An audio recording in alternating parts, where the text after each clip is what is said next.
Welcome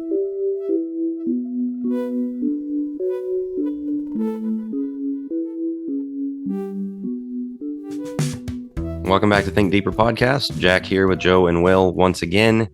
This week we've got controversy to wade into, maybe the hot topic in Church of Christ Facebook over the last couple of weeks. We'll get to that in just a minute. As always, going to give a little plug first. Focus Plus, we've told you guys about a bunch of times. We've had people ask, can I give a gift of Focus Plus? We've made that available. If you go to the Focus Press store on our website, you can buy an annual subscription for a friend, family member, loved one.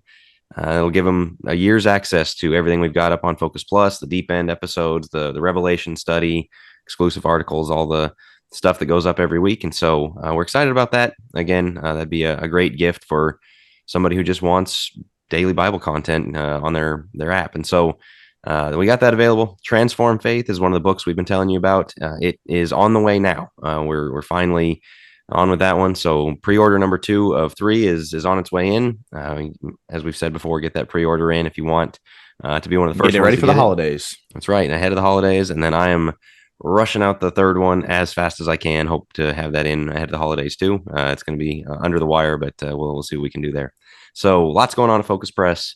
Other than that, I guess we'll just go ahead and get into the episode, which is about dressing up for worship. There was a meme that went around that kind of sparked off the controversy, and I'm going to come out right out front. This was a meme that was pro dressing up for church. I think it was very poorly worded. It just showed a family, kind of 50s-ish cartoon family dressed up in suits and dresses and real nice, and it said something like, "Remember when people used to dress like they were going to see Jesus?" Which, again, is a little heavy-handed. It raises a lot of questions, as I've pointed out, that you're going to see Jesus on Wednesday night, but you don't wear your suit and dress back, like it dresses down a bit. What about when you go in prayer or do your devotional every day? Should you dress up for that? I mean, it's a little over the top, but it was very clearly pro dressing for worship. And a lot of people said amen. And a lot of other people shared it and said, this is awful, horrible. This is mean. Our church is not like this. This is not representative of Christianity. This is not Christ-like. There's a lot going on there. Every time I saw that meme posted, which I saw it by preachers and members, I got a lot of Church of Christ Facebook friends. Every time I saw it, it had dozens of comments of people going back and forth on it.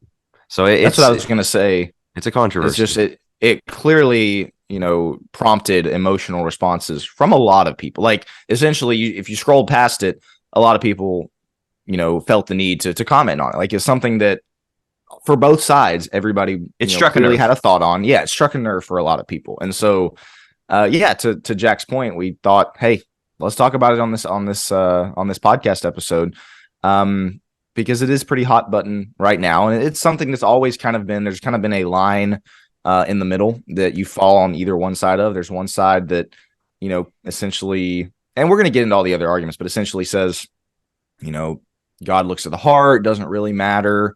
What about the visitors? We want to make them feel comfortable. And so kind of pro not necessarily dressing up for church. Maybe they say it was culture. And then there's the other side that says, no, we should be dressing up. We should be making sure that we are giving our, absolute best that we possibly can to God. And so there's a lot here that we want to get into. And Joe, I'll turn it over to you if you want to kind of get us into the first section here.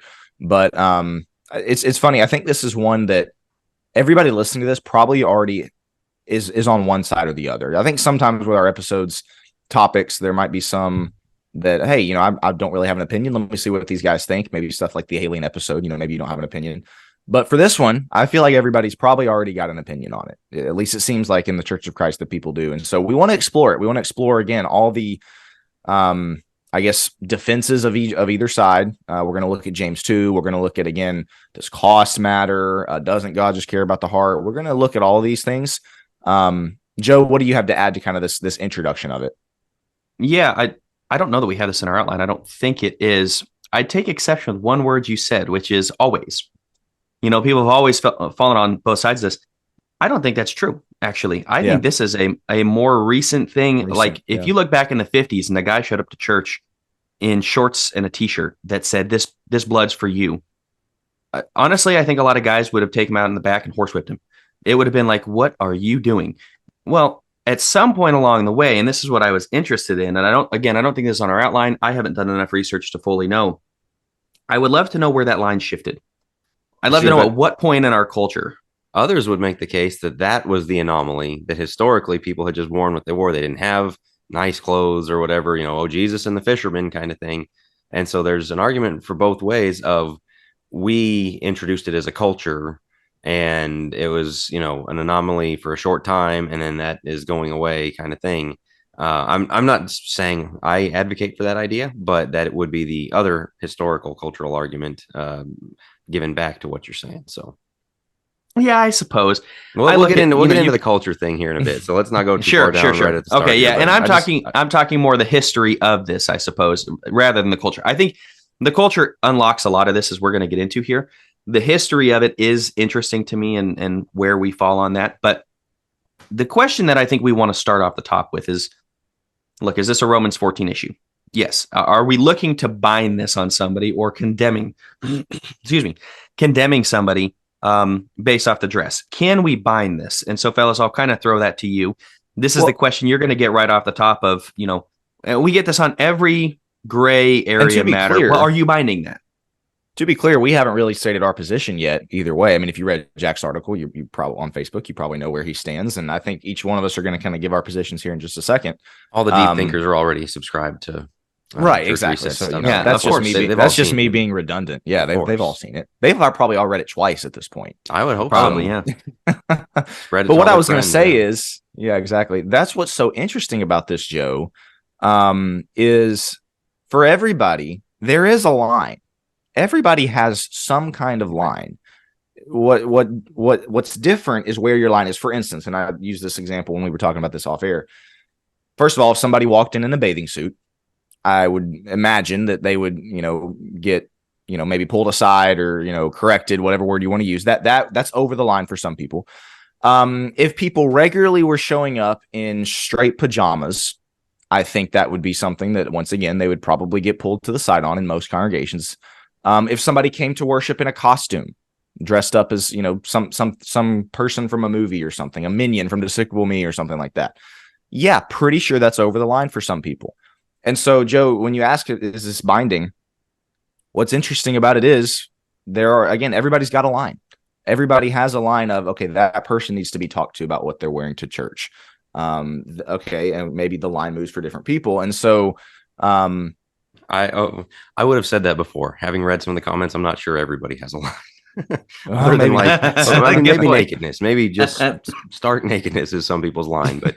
You wouldn't believe some of the things people were putting out there. But I mean, I think generally you're right that this idea that, well, it doesn't matter. Well, no, we're just disagreeing over how much it matters, when it starts to matter, and when it does, kind of where the line is, like you're saying. And the question of binding is interesting because I think you're seeing it on both sides. Usually there's one side, okay, not to get too hot, but the alcohol discussion.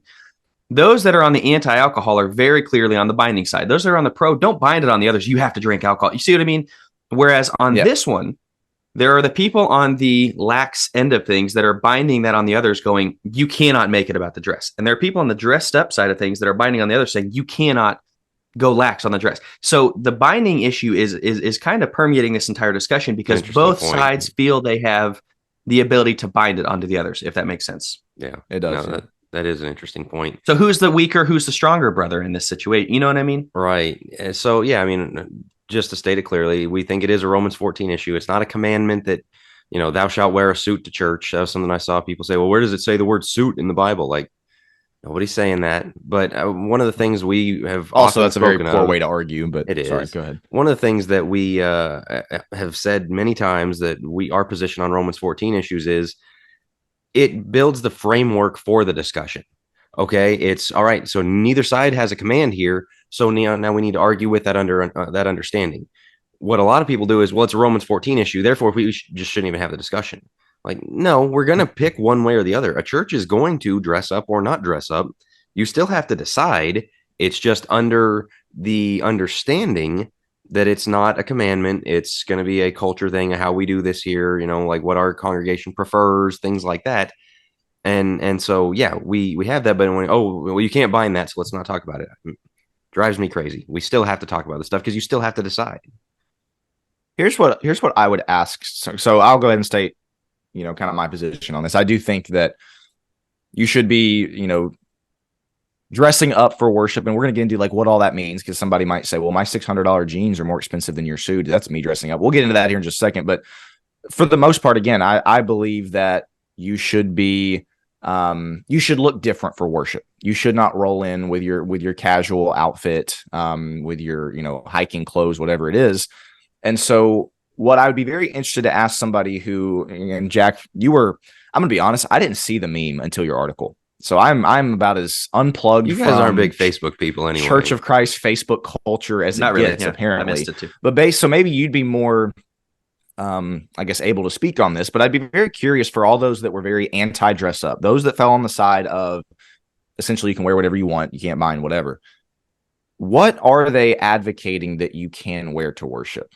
Shorts, athletic clothes, just that it doesn't matter? Because to me, that's my position has always been, if you have nicer clothes to wear the nicer clothes. Like, lean on that side. It seems as though those who are on the other side are saying, if you have nicer clothes to wear, don't wear those. Instead, wear, something more casual intentionally on purpose. Or are they typically the ones that say it just doesn't matter what you wear? I think they're really trying to take the decision making out of it. Wear what you would wear any other day. I saw somebody say, wear what you would wear on a Tuesday night to Applebee's. Like the things that you walk around when you go to the store, when you're just out, for a day out of the house kind of thing, dress like you would for that, because, like, just continue on with your life. Like, there's not special Sunday clothes. It's your clothes is how you do these things. And so that's, I think, what they advocate. So, Joe, I see you shaking your head, and I think both of us have the exact same thought. So I'll let you go off on it. What's the problem with that? Let's go ahead and get into that, because off the top of my head, well, before we get through it, yeah, Joe, where do you stand? And then I'll get to where I stand, and then we'll get into that stuff. Well, judging by the fact I was shaking my head to that, to the Applebee's comment, I definitely stand on. Applebee's was on both of our lists of no restaurant. Yeah, exactly. Yeah, exactly. You don't go to Applebee's, so what are you talking about? No, I just think that shows a complete disrespect and lack of regard for God. I'm sorry, the worship assembly is a little bit different than the Applebee's dining room. Little bit. There's a lot of jokes that can be made. I probably should avoid that. But to be honest, I look at that as I almost want to use the word sacrilegious. And I know, I'm sure they're good intention and whatnot. And I think the point behind theirs is why, and Francis Chan makes this point, why would you show up to the assembly looking any different, right? And I guess we can get into their side of it in just a second. But where I stand personally, I don't like that. I think we do need to be dressing up for church. Once again, we have another one where people are going to listen and go, great, they all agree. Do you guys ever disagree? Like, I don't think I'd love for everybody to agree on this one. I think we ought to be looking nice when we present ourselves before God, the same way that you can't read Revelation 4 and 5 and see them entering into the presence of God, right? Everybody being in the presence of God and not come away going, whoa, right? This is Isaiah going in Isaiah 6 going, I'm a man of unclean lips. Like, I'm unclean in every way. We want to present, and it's not like our dress makes us clean, but we want to present well when we're coming before the Creator, the great I am. I want to give him my very best in my heart and in my mind, and what I put on my body will reflect, in my opinion, what's in my heart and my mind. So that's my take on it. I think they give good pushback to that, and so we'll get into some of that here in a minute. No doubt, there's some, yeah. If you read the article, you could tell that I advocate for nicer dress as well. Of course, everybody already read the article, as we said. No, right. And again, not in a binding, you have to do this way, or you're just so disrespectful if you're not. There's some considerations we're going to get to here that I think it is a positive thing to do. I think it is something that we as a culture have, more than anything, I want to question our culture, because the reason why we are dressing down and why people didn't used to is a culture thing. And we just think, well, we're so much more casual as a culture, so that's what we're going to do.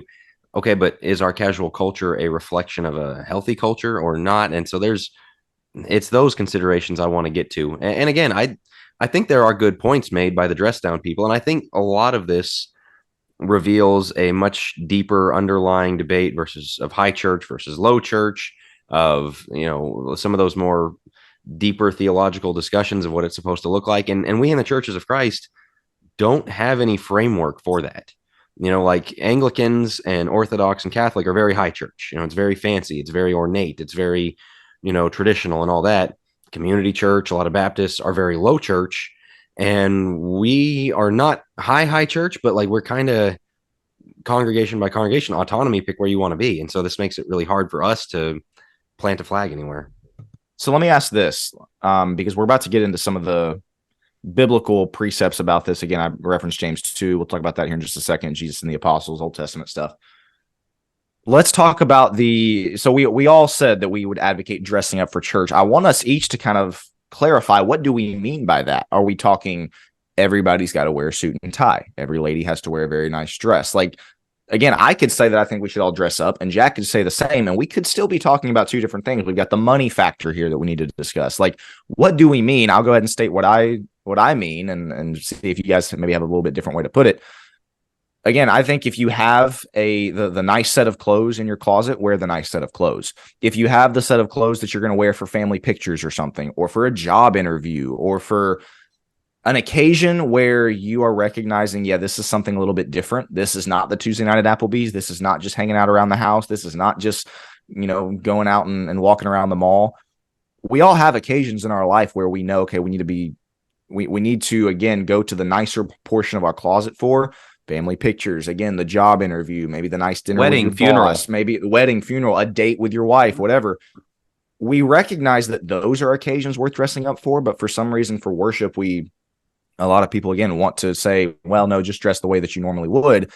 And so, again, I think the worship assembly does need to be recognized, specifically on Sundays, the first day of the week, as something that is kind of set above, set apart, special. And so, again, when I say dress up, go to the nice section of your closet, whatever it is that you would wear to the job interview, whatever it is that you would wear for the nice dinner with your boss, the wedding, the funeral, whatever it is, go that route. And again, that looks different for some people. Some people are the, sweater vests. Some people are the suit and tie, and some people are I think that's what people want to get into when they're anti-dressing up, is like, okay, so you're saying everybody has to wear a suit and tie.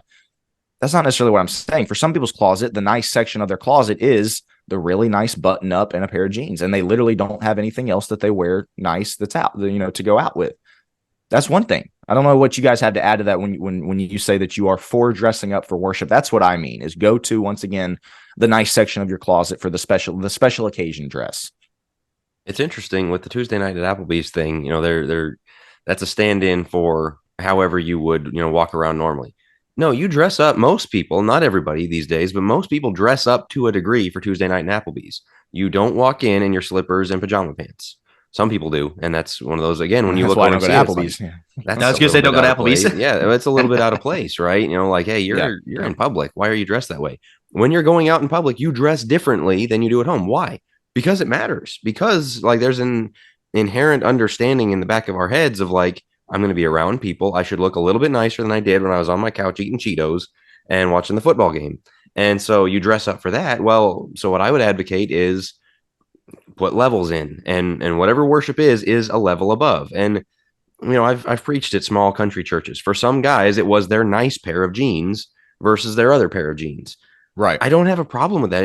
He's wearing jeans to church. Is that no? Like this is what the guy has in his closet. Okay, is not a lot of fancy stuff. Doesn't have a lot of money, but he clearly has set aside. Hey, this is my Sunday morning clothes. This is what I wear to church. Sunday best. We used to use that phrase, and so more than anything, and I think in a lot of places that's going to take a different look. Because the whole suit and tie thing is like, look, the church is worldwide. They don't do suits and ties in a lot of the world. In if Africa, you go in places like that. When we traveled out west, growing up, and we visited a congregation, Wyoming, Montana or something. If you wore a suit and tie on Sunday morning, man, you stuck out like a sore thumb. That's just not something that they did, but they were still dressing up for work. So that's what I was getting at. And Jack, you stated it clearly as well, which is, it's less about exactly what the item is that, again, suit and ties are not the requirement, but rather it is what is your best, Joe? I was thinking, the woman who kind of pushes the cart, or they talk about the people who don't put the cart back. It's like, well, some people don't have the ability to put the cart back, and it's like, no, but most people, the shopping cart. Yeah. Okay. The shopping cart, that is, excuse me. Most people do. So stop taking the one person who can't do it and using the exception to break the rule. That drives me nuts. It's kind of the same thing here, which is some people just can't afford. That's not what we're talking about. And you're taking the few people. We live in America. We live in the wealthiest nation in the world. I realize not everybody can afford a lot of stuff. I'm not dogging on anybody for that. Hey, there's a lot of financially struggling people. However, you could go to the thrift store and find some really nice, a nice button-up shirt, things like that. It's a heart and a mindset to me that matters more than anything. And so we kind of run to that and we hide behind the people who really don't have that much for the 95% of people that do. And that really drives me nuts. And the other thing I would say is I think this correlates with our giving. Giving by and large is way down. And I think it's because at the last second, you rifle through your wallet real fast and go, okay, well, I got a 5. I'll just put my 5. Whoa. You choose ahead of time. You write that check ahead of time. You take out of the first of what you've been given.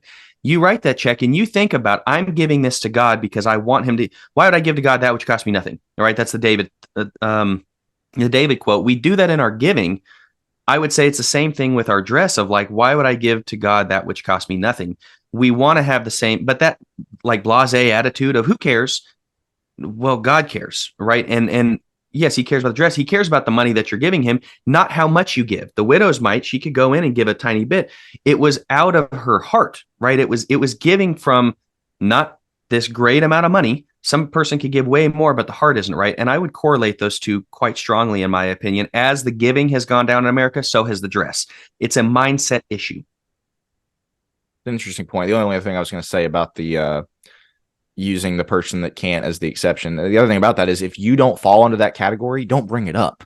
If you have the money to afford, if you have the nice clothes in your closet, then why are you the one bringing up, the fact that, well, there's a lot of other people. Like, again, we're not talking about them. You don't fall into that category. So worry about yourself. And Jack has made that point 1,000 times. Jack, if you don't have anything else to add to that, I want to get into James 2 real quick, because this is one. Yeah, well, it correlates with the cost thing. That was one of the other things we're going to talk about is people say, well, is it about how much it costs? And I think Joe got to that a little bit there. No, it's not. And that's where people get with James too, is like, well, the guy with the fancy clothes and the guy in the poor clothes, the filthy rags, like that's all he has. We're not talking about cost. We're talking about, this is an aesthetics thing. This is a look nice, feel nice kind of, again, it's mental preparation. And no, if you don't have $100 to spend on a suit, that's nobody's holding that against you. It is much more about look than it is about the money spent. So let's go to James 2, since that's so relevant to that discussion. Yeah, I've got it pulled up. I'll read it very quickly. Verse 1, my brethren, do not hold the faith of our Lord Jesus Christ, the Lord of glory, with partiality. For if there should come into your assembly a man with gold rings and fine apparel, there should also come in a poor man in filthy clothes. And you pay attention to the one wearing the fine clothes and say to him, you sit here in a good place, and say to the poor man, you stand there or sit here at my footstool. Have you not shown partiality among yourselves and become judges with evil thoughts? So again, those who are on the, I guess, anti-dress up train, anti-dress up side of things will point to James 2 as kind of a defense for why, see, that means we shouldn't dress up in nice clothes. See, that means, we shouldn't be, showing favoritism. And to me, that is the point of James 2, at least those first 5 verses, is, yeah, you don't treat people differently based on what they're wearing. That's not a referendum on what you can wear to worship or a referendum on what you should wear to worship. It's not even, to me, really talking about that side of things. What is it talking about? Are you showing partiality? Are you showing favoritism based on purely externals? Based on, because notice, I've always pointed this out about James 2. He never really even describes the rich man as rich. He just says wearing nice clothes. He describes the poor man as, yeah, this guy is poor. But in verse 2, for if there should come into your assembly a man with gold rings and fine apparel, in other words, a guy who looks rich, somebody who presents himself as rich, and then you've got somebody who is poor. He describes him as poor, and somebody who's in filthy clothes. Clearly a guy that can't, provide for himself and other dress. And so to me, that's obviously and clearly what it's talking about. Are you showing partiality based on purely external appearance, based on purely what somebody's wearing? And I would say if somebody is doing that in congregations, again, treating the nicer looking person, the one with better clothes, better than the person who maybe has the pair of jeans and the polo or whatever it is. Yeah, that's a problem. Joe? Yeah, so let me bring in 1 Timothy 2 here, because this would be the other one I think people would go to. And I don't know that we saw this as much in the comments, but 1 Timothy 2:9, likewise, I want women to adorn themselves with proper clothing, modestly and discreetly, not with braided hair and gold or pearls or costly garments, but rather by means of good works. I think that you look at it and say, okay, that's not about showing partiality. That's saying women shouldn't be wearing these costly garments coming in. What would you guys say to that? Throwing a little curveball. This isn't on the outline, but I'm just curious what you guys would say to that. I think To there's a me- degree to which you can overdo it, for sure. Yeah. I was to just be, gonna, to Go me, ahead, Will. I think that's where I go with it. Sorry, Will. I was just gonna say, to me, that's more so talking about, are you trying to draw attention to yourself? Right. Are you trying to present yourself as, man, look at how wealthy I am. Look at what all I can do to my hair, and look what all I can wear. And it's a very me focused, very, again, let me have other people look at me.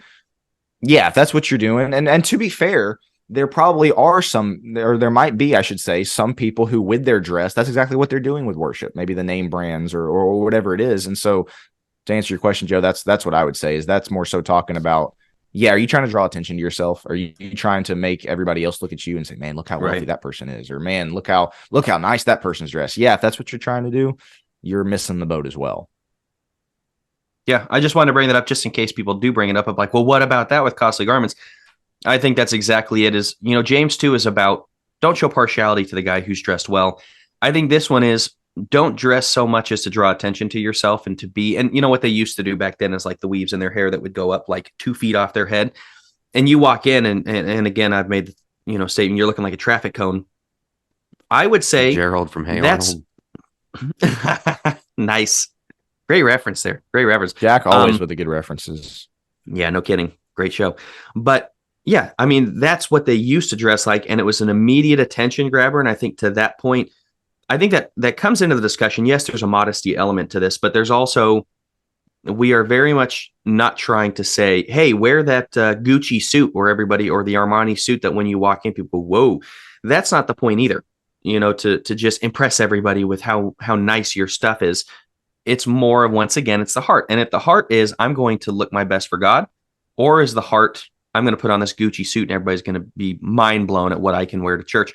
Way different in how we're approaching this. But so I want to bring that in on the James 2 discussion, just in case people go there. But the other part that we wanted to get into is the OT preparations and the cleansing element. One other thing, people would just drop James 2. Well, dressing up for church, James 2, like, it doesn't say don't dress up for church. I mean, it was almost used as that. And it's like, that's not, it doesn't condemn the man for dressing up. It says don't treat them differently. Don't treat them with partiality.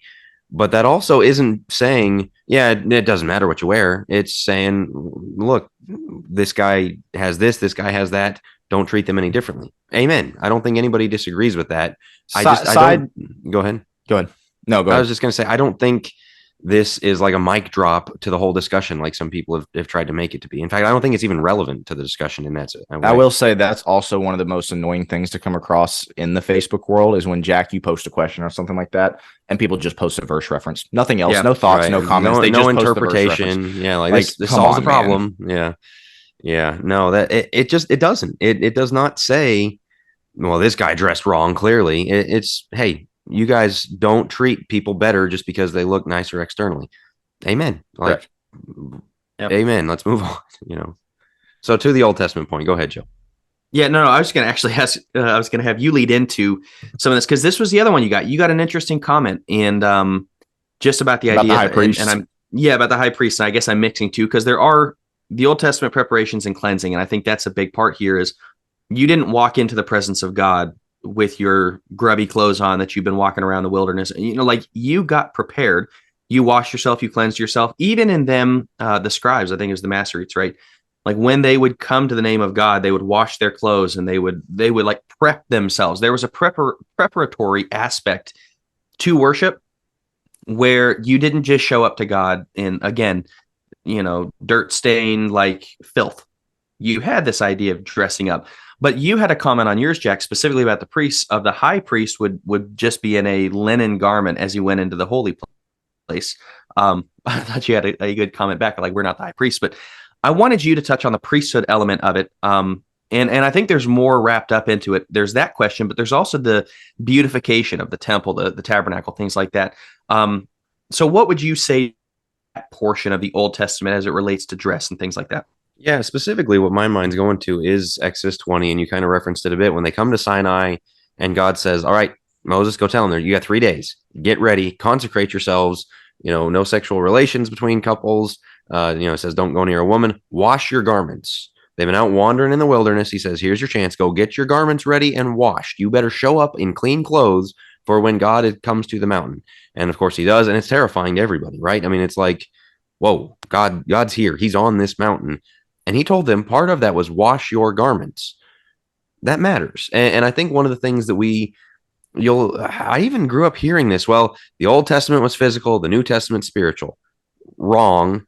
How do you become a Christian? Going down into water. That's pretty physical. I mean, like that's incredibly physical. We still worship with our voices. We still take the Lord's Supper, bread and the fruit of the vine. That is physical. I mean, it's not physical just because there's not a temple anymore, just because there's not animal sacrifices. It's not this Gnostic thing where God just does not care about the external at all. And so to your point, you go through, I mean, the second half of Exodus almost, or at least the last quarter of it is, here's all the ways you're going to make the tabernacle super, super, super fancy. And God says, I'm going to give this Bezalel guy, the head architect, the head designer for the tabernacle, the Holy Spirit is going to be with him so he can design this thing fancy with gold and bronze. I mean, like all of the metals and the dyes. And I mean, just this beautiful thing for them to carry around the desert. And they did. And then the temple, of course, you see the cedars of Lebanon and how ornate that was. And that God, and in both cases, when they finish it and they do all of this incredible, beautiful design, God himself comes and fills it with the cloud, right? Like, I'm going to live here. This is where I want to be. And we can say, well, we don't, have the fancy church buildings. And I would say some of like the Catholic cathedrals and stuff like that, as beautiful as they are, kind of get to the James 2 thing of like, oh, let's just throw all of our money into this and treat this, fancy earthly thing with greater preference. Yeah, maybe that's too far. On the other hand, going to the opposite extreme and saying, no, none of this matters. External, physical doesn't matter. It's the same God. It's the same one that commissioned all of this fancy stuff, that told the priests, clean your garments, dress up nicely. Here's this, this ephod, this robe you're going to wear. Here's the gemstones that the high priest is going to wear over him all the time, the gold that he's going to wear. This is the guy that is going to minister to me most closely. I want him to be dressed to the nines. Why can we not take a lesson from that? Why did that like go out the window? And I think the only way you can just dismiss all that is to do we're not under the Old Testament, but it teaches us about God and his character, or well, Old Testament's physical, New Testament's spiritual. Not true. And so I think our misunderstanding of the Old Testament, you don't see the pro dress down people bring the Old Testament into this at all, other than to dismiss it and say that's not really for us anymore.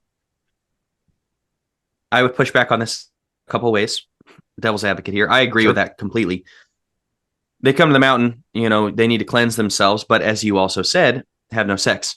So what people are going to go to is, should we have no sex on Friday, Saturday, as we're getting prepped for Sunday?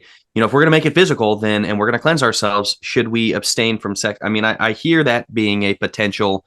Well, if you're going to take it one way, why don't we go all the way and cleanse ourselves in that way? What would you say to that? It's just a generic principle of God saying, prepare yourselves, get your minds ready, get your bodies ready, get physically ready. This was also a one time. This wasn't a weekly thing, right? This was I'm coming this one time. But when God was going to come be among them, he said, cleanse, get yourself ready for it. And I think there's a mental and physical element to that we can take a principle from. Because here's the other thing that I would add on to that, and this has been something that I maybe we brought it up before, but something that I wish sometimes we could do a better job, even at our congregation, and maybe you're listening and you think you could do a better job of this as well. Sometimes worship is a bit too casual.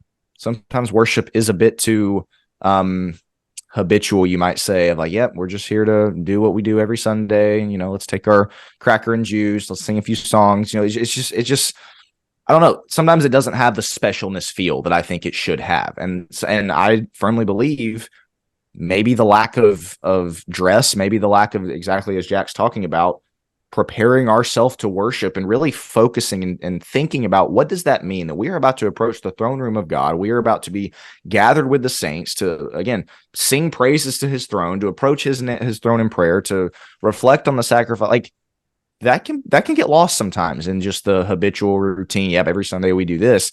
And I think the dress can contribute to that, I guess, is my point of worship. I don't believe is supposed to be casual. Worship is not something that is supposed to just be, mundane. Tuesday at Applebee's. Tuesday at Applebee's. It is supposed to be something different. Yeah, that'd be all I would say there, is that we have to make sure that we are keeping that perspective with both our thoughts and our dress. That perfectly goes to the point I wanted to make, is the New Testament references that Zion, or that Sinai thing of, it was terrifying for them. Hebrews gets into this in Hebrews 12, starting in 18. You've not come to a mountain that cannot be touched, and to a blazing fire, and to darkness and gloom and a whirlwind. And he just talks about how terrifying that scene was for them. He says, you're not there anymore. You're not at Sinai. You're at Zion. You're at this new thing that's happening. And I think some might take that and go, see, that stuff was done away with. But that section ends at the end of chapter 12. And he says, therefore, since we receive a kingdom which cannot be shaken, let us show gratitude, by which we may offer to God an acceptable service with reverence and awe, for our God is a consuming fire. I think that really factors in here of like, is there reverence and awe at Tuesday night at Applebee's? Not at all. And so, right. What reverence and awe was for them in the Old Testament was, get yourself ready. God is coming to this mountain. And here he says, look, you don't have to be afraid, because we've got this great high priest and everything he's set up in Hebrews, but he's still a consuming fire. So you still better have the reverence and awe. And I just don't see how to square that with showing up to church in shorts. So here's another thing that they might say.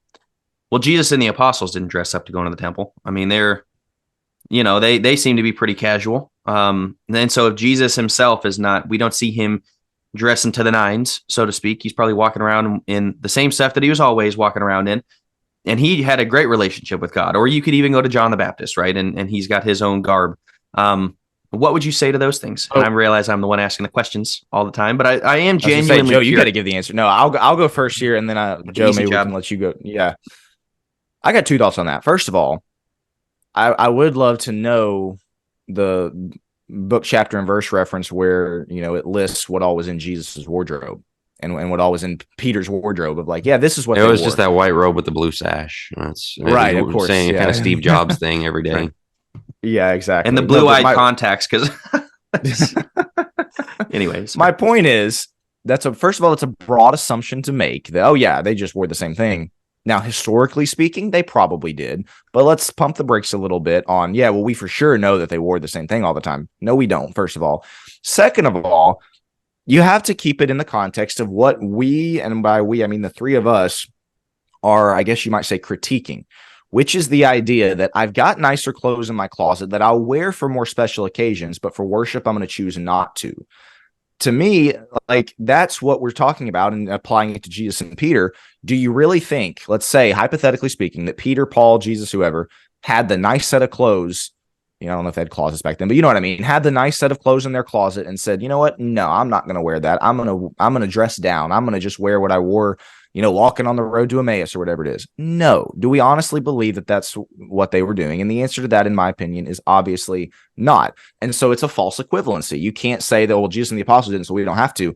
It's two completely different things, different cultures, different times. Again, we're not talking about the people that don't have the nice clothes to wear. We're talking about the 98% of people that are listening to this podcast that do have the ability and are choosing not to. Here's the other thing. They had the prayer shawls and things like that. And that was something that Jesus criticized them for, you lengthen the phylactery and you broaden, like you're basically, you're making your religious dress showy to show everybody how much holier you are, man, look at how dedicated to God I am by my religious dress. What Jesus did not say is you shouldn't wear any religious dress.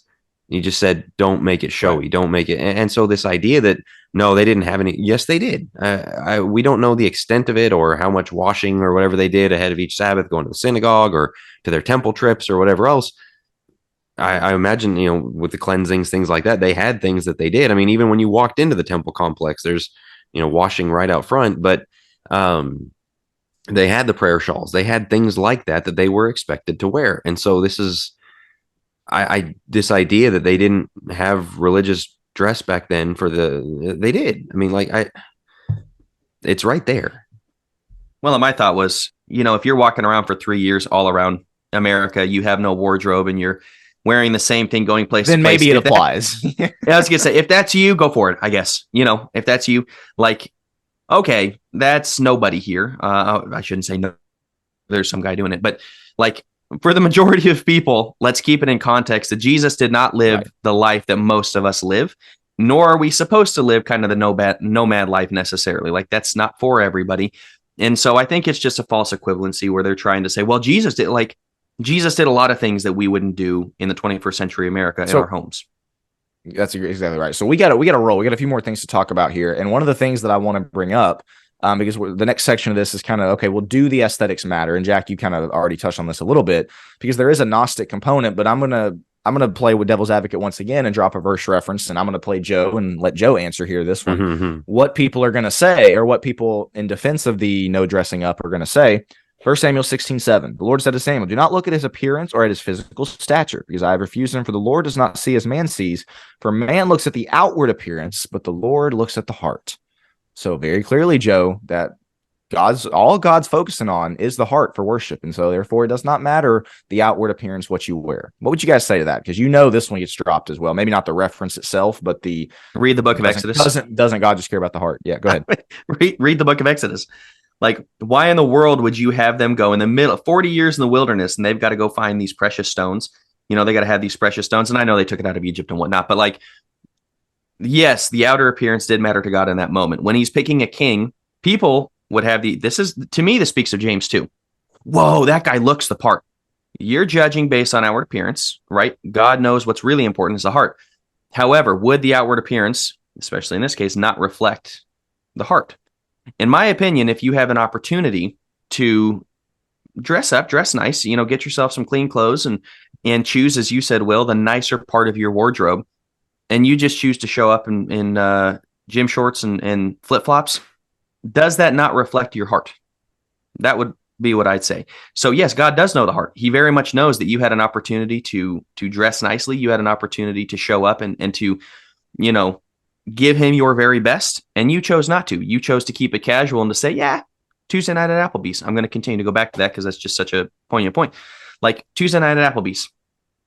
Yeah, he knows the heart. So God does judge the heart. God does see it, but the outward does reflect it. And the other thing is, are we just dressing for God, or are we also dressing for others? When we pray, is it just for God, or are we praying for others? When we sing, is it just for God, or are we singing for others? Every part of our worship does have multiple elements to it. It's not all for God. There's a part of it where we are to edify one another. Psalms, hymns, spiritual songs, right? Sing, make a melody in our hearts to God. That is us edifying each other and helping one another. So part of our worship very much is for one another. You know what I mean? When we go to pray, we bow our heads together, and that person leads everybody's hearts in prayer. So when we say, well, dress is just for God, it's not for other people, that's not entirely accurate. Yeah, I fully agree with that. I had somebody make that point of, I realized, and I got the point he was making, but he said, I realized, I was getting dressed up because I was saying the prayer that morning. I thought, am I doing this for God or for other people? You can do things for God by doing them for other people. That is a lot of when it says you're right. members of one another. A lot of what you do as a Christian for other people is unto God. And so you have to remember that. And I think that's a good point. One of the other things I want to bring into this, as we're going to run out of time here real quick, and I think is a very valid point, especially to that meme we started off talking about. Why don't we dress up as nice Sunday night or Wednesday night? If you're going before God Wednesday night, even churches that have a pretty standard culture of dress of the guys wearing suits or ties or at least jackets on Sunday morning, come back on Wednesday night, and usually it's jeans and a polo or something like that. It's certainly not a suit. I mean, it's a fair question. I think it can be answered, but what do you guys have to say to it? I'll go first this time. So sure. Obviously we have planted our flag in the ground that, hey, if the saints are gathering, we should be there. If there is an assembling of ourselves together that is happening, everybody should be there. However, in Americanized Church of Christ culture, what is kind of the prevalent opinion? That Sunday is the most important, Sunday morning specifically, Sunday night less so, Wednesday night less so, as far as like mandatory. And I think first of all, we can go ahead and establish that Wednesday night assembling, Bible class, whatever, is a little bit different than Sunday morning, because it's first day of the week is commanded. First day of the week gathering together, again, is something that is set apart, something that is different. And so my question for all of those that would say, well, what about Sunday night and Wednesday night?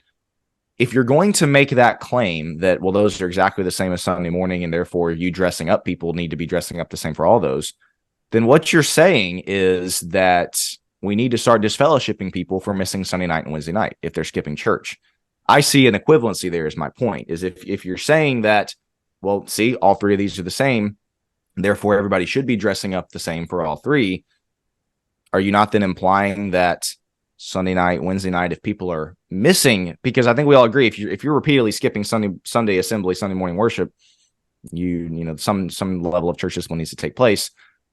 The same for Sunday night and Wednesday night. Then, if that's the claim we're going to make, if we're going to say, well, yeah, they're all the same, I think they're all important. Again, I think they're all. I mean, we don't have Sunday night worship, but Wednesday night we all need to be making an effort to be there. We don't need to be just sitting at home watching, you know, Netflix instead of going. But there is something different about the Sunday morning assembly, I guess, would be something that I would say. Joe, what about you? Yeah, I'd agree. I think there still is a standard that we need to dress to. A different standard than it is on Sunday morning, but there's always going to be some standard. Like we were always taught no shorts on Wednesday night. Yeah, we were Sunday or Wednesday night. Like, yeah, there's still a standard that we're trying to hold to and hit. Maybe a little less so, just because Sunday morning again is the one that we're seeing in the New Testament, example after example, right, of these things taking place on Sunday morning. That's where we are coming together to truly worship God. We called the other ones, and Sunday night, I think you can make a better case of still showing up for that. Sure. Wednesday night is midweek Bible study. Well, if I showed up to Bible study at Applebee's on a Tuesday, there we go again, what would I dress in? Yeah, there'd be a standard. I'm not going to show up in gym shorts probably, but it's a Bible study. I feel like that's different. Well, what if you sing praises to God? Yeah, the point of me being there is a Bible study with the saints. So to me, that's a little bit different. That would be my answer there. I still think there's a standard of dress, just maybe not as much as Sunday morning. Yeah, for us growing up, shorts and t-shirts were not allowed. Yeah, no matter what the event was. Except for Luke, that one time that we still give him the business about. Oh, that's right. He was like 2 years old. So I think we put a lot of weight for a lot of the things we talk about on Sunday on Acts 20, verse 7, and Paul staying over the whole week. There is a difference. I mean, it's like, why did he stay the entire time when he was spending the week with them anyway? Why was he waiting until Sunday, you know, for the breaking of bread, for the Lord's Supper, ostensibly? And so, yeah, I think that's a fair explanation to that as well. We just got a few minutes left, and so we got to get to what may be the biggest one, if you guys are ready to get to that, of we want to make visitors feel comfortable. You don't want somebody coming in, or a lot of people cited that they would invite somebody to church and say, well, what do I wear? You know, like I don't have clothes to go to church or whatever. In fact, I've had somebody tell me that before. I was inviting a waitress to church at a place I used to hang out at. And, well, I don't really have church clothes. So what can I come in? I think that goes to the James 2 point of like, man, if a visitor walks in, they're a visitor. I mean, like there's not expectations on them like there is to everybody else. On the other hand, this idea that we don't want to make them uncomfortable, you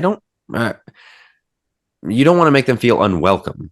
Making them feel uncomfortable. I mean, there's a lot of things about worship that might make them uncomfortable. The sermon might make them. I think there's a lot of things that we do to like gear it towards them so that they're comfortable. So it's for them. So the sermon is on their level, maybe, and it's, you know, an evangelistic sermon a lot of times. And, you know, the worship assembly is for the visitor has become, you know, one of the big things in church growth strategy. I think that's entirely wrong. I think it should be explicitly not for them. I remember as a kid, we went on a field trip to the big Denver Jewish synagogue. And when you walked in, you know, because it was like one of those learning about other religions, whatever it was. When you walked in, they made you wear the little yarmulke hat, right? I wasn't offended. It's like, I'm in your building. I'm with your people. This is how you guys do it. If that's what you expect when I come into your house, when a visitor comes over to your house and your house has a take your shoes off at the door rule, okay, that's what we do here. Like so if somebody comes in jeans and a t-shirt, they shouldn't feel unwelcome, but they should look around and realize, these people treat this differently. This isn't Tuesday night at Applebee's. That's my take on it. What do you guys have? I've always agreed with your take on that in the sense that, yeah, making visitors feel comfortable is not the goal.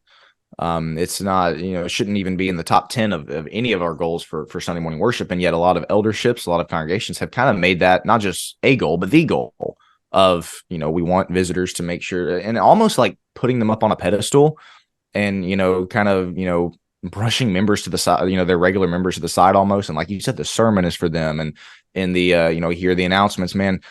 We're just so grateful for all of our visitors that are here, you know, never say anything about the members that are there, you know, just that type of thing where the visitors are put up on this pedestal. The visitors are the ones who are, man, this is for you. And Jack, I've always agreed with because I think you're the one who's kind of stated your position on this most clearly and most often.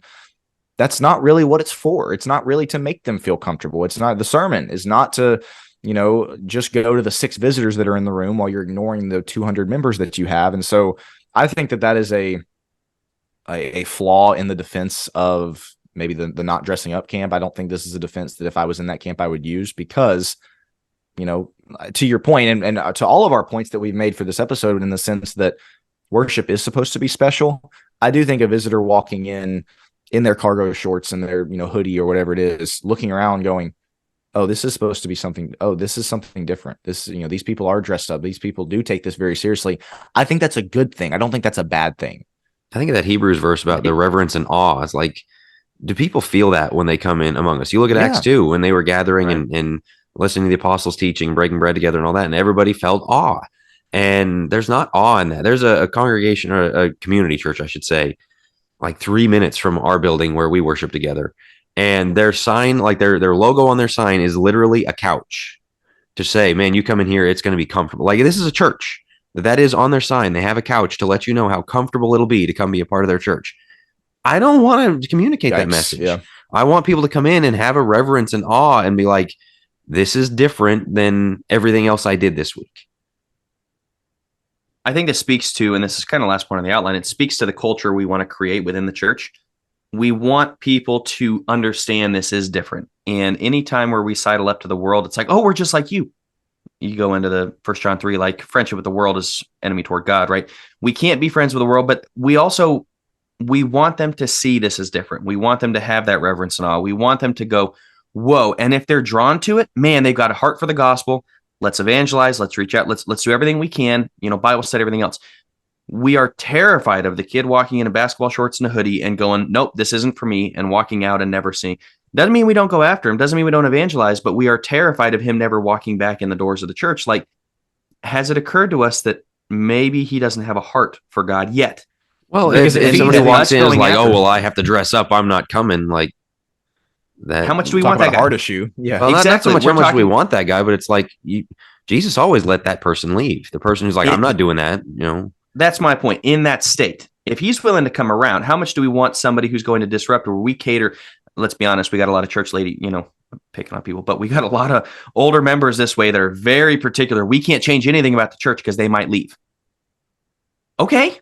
And if they leave and the only reason they're here is because we're catering to them, is that really a person you want in the church? This is horrible business practice, horrible family practice, horrible everything practice of catering to one needy person who is going to leave if they don't. We can study with them, we can love them, but we're not going to let them decide the state of the church. And I would say we do the same thing. We're so afraid of them getting upset that we cater to them and don't, we kind of let them decide the state of the church. So we just have to be very careful on, once again, we're not saying to make them unwelcome, to make them feel like, wow, we don't want you here. We absolutely do. We're glad you're here. We love this, but we also aren't going to sacrifice our culture for your feelings. Well, like, right? We're not going to compromise our standards, because that can also, parlay, you might say, into moral standards, actual, what the Bible teaches about things that are black and white issues.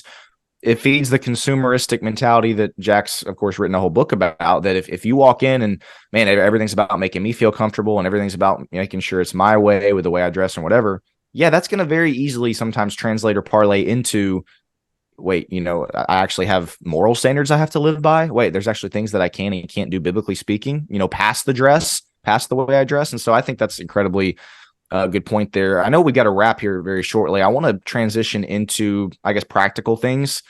We agree that it's not, a command. We agree that it's not, Romans 14 binding.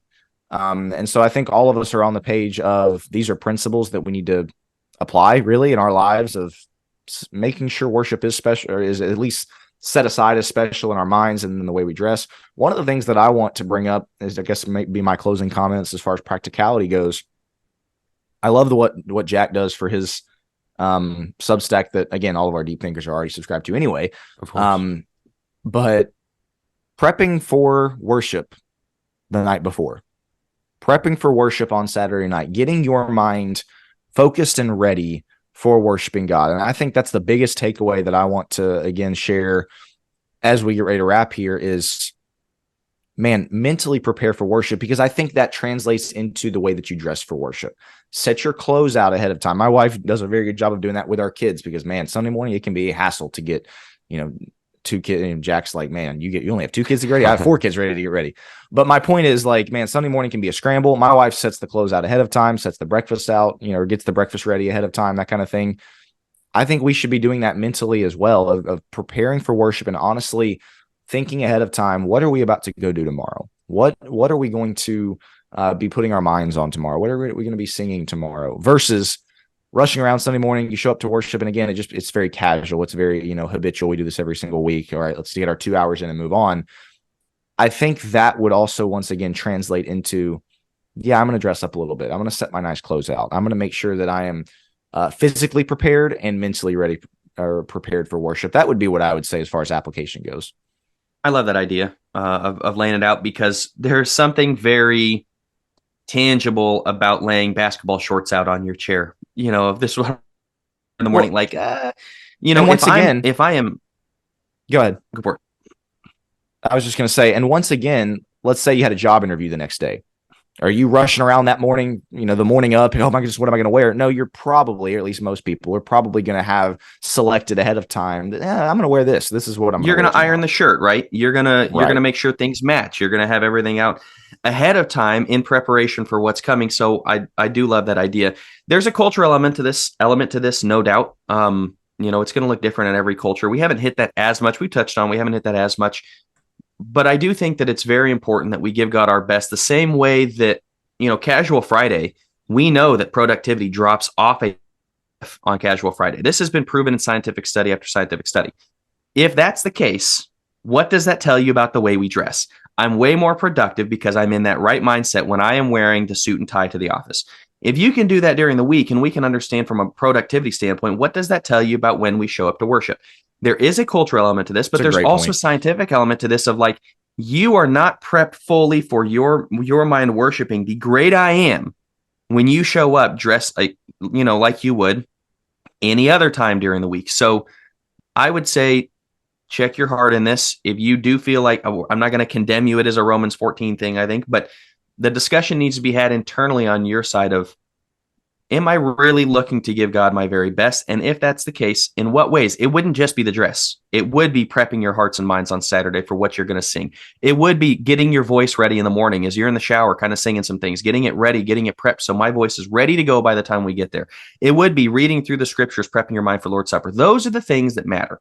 So it's not just the dress, it's the entire mindset. It's the writing the check ahead of time instead of scrambling at the last second for what's in your wallet. All of those things make the worship matter. It gives it gravitas, right? That's what we're looking for. So why would we not go the entire way, and not just in our minds and not just in the physical things of money, but also in our dress? So that'd be my closing statement, I suppose. Jack? Yeah. Again, it's not confronting a guy and saying, where's your suit? Or telling a woman, hey, go home, put a dress on. It's a church culture thing. It's leadership might even say, hey, we're going to make an effort to try and look a little nicer here. You might have to confront somebody that's walking in consistently. They can do better, and they are coming in basketball shorts and a t-shirt, and just take them aside and kind of let them know, hey, we are going to treat this with a little more respect, and let's do that. I think that's not wrong. I think more than anything, it comes down to those 2 words, reverence and awe. The culture right now goes toward treating Jesus as, the meek and lowly, arm around you, friend. And he Best is buddy. That. Yeah. We've talked so many times about the lion and the lamb. And the lamb, he just wants to see me. He doesn't care about how I'm dressed. He's also the lion.